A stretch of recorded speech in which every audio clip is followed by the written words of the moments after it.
It's no secret politicians will say whatever they need to get elected, but recent shifts in where they stand on policing is raising concerns. During his campaign, Eric Adams had supported New York City Mayor Bill de Blasio's plan to close the controversial Rikers Island jail by 2027. But now the former NYPD captain and mayor-elect has vowed to bring back solitary confinement to Rikers and other city jails, leaving many with new questions about the future of police reform in the city. And it's not just in New York. California is also experiencing a shift towards tough on-crime politics in what are generally considered progressive areas. The governor and mayors of cities like Los Angeles and San Francisco and Oakland have all recently called for more police, not less, to deal with crime waves. Recent polls like this one from Pew Research Center also show how much Americans are currently divided over whether people convicted of crimes spend too much or too little time in prison. And according to a new Axios Ipsos poll, after COVID, crime and gun violence is a top worry for Latino and Hispanic Americans, a demographic that recent polls shows is moving their support towards the Republican Party.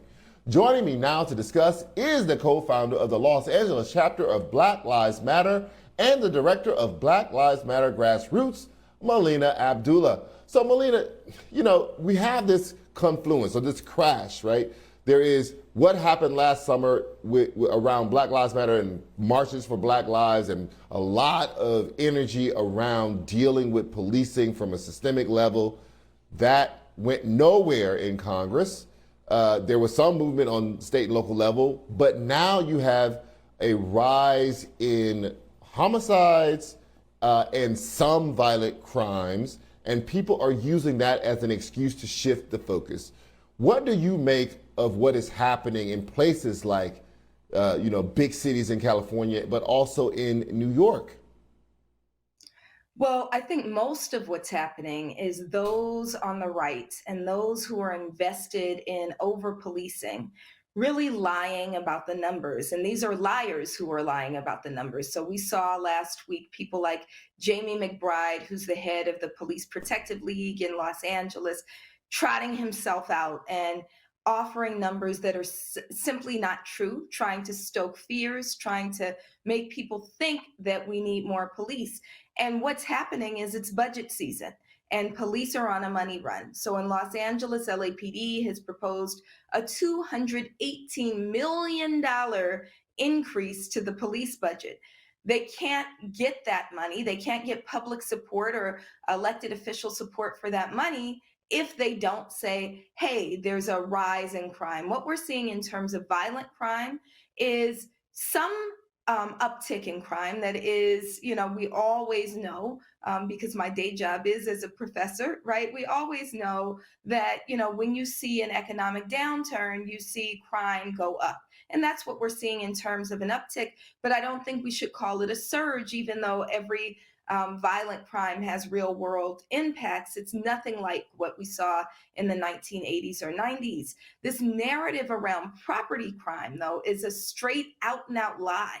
So according to their own data, property crime is down by a whopping 32% over 2019 numbers. And so I think that when they talk about things like smash and grab and these kind of property crimes that really hit corporations but don't hit the daily lives of people, what they're proposing is something that feeds over policing and neglects things that we really need, like housing and healthcare and mental health resources, after school programs, those sorts of things.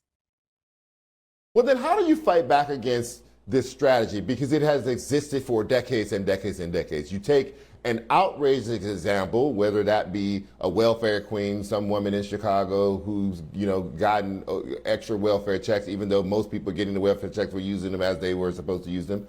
Or you take one Willie Horton and you project all crime against white people onto that person.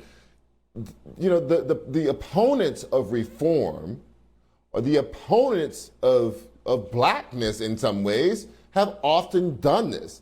Take one outrageous example that everybody can get mad at and use that to blanket the situation, saturate the airwaves, and then push through a tough on crime message?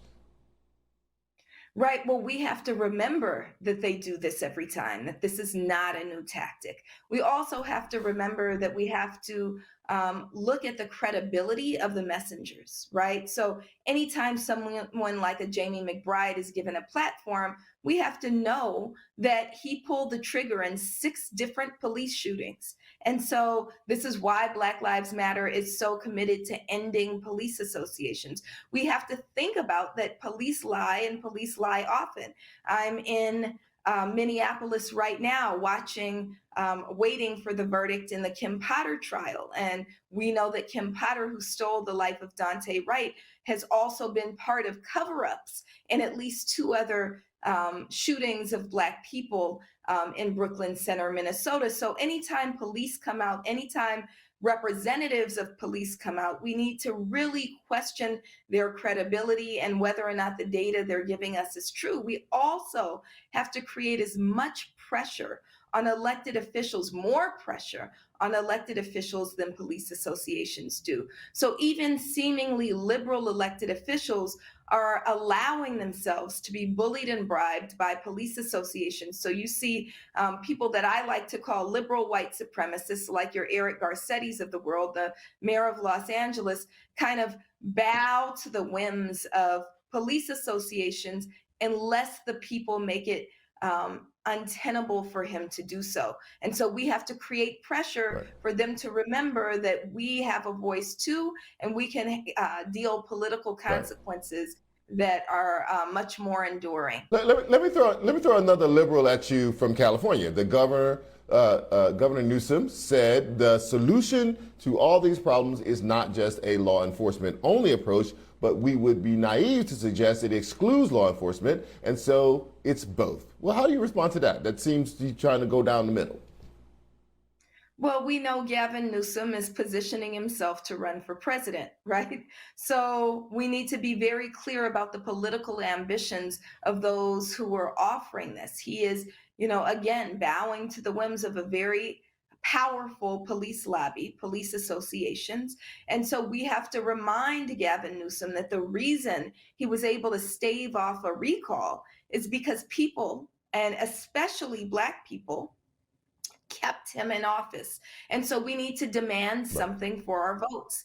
And Black people have to remember, that it's not police that have ever brought us safety, it's resources. And so we have to kind of double down on our narrative and not allow their narrative to permeate our communities. And then once we Hmm. understand that, we have to be loud with our positioning. Melina Abdullah, thank you so much for joining us tonight. Pleasure as always.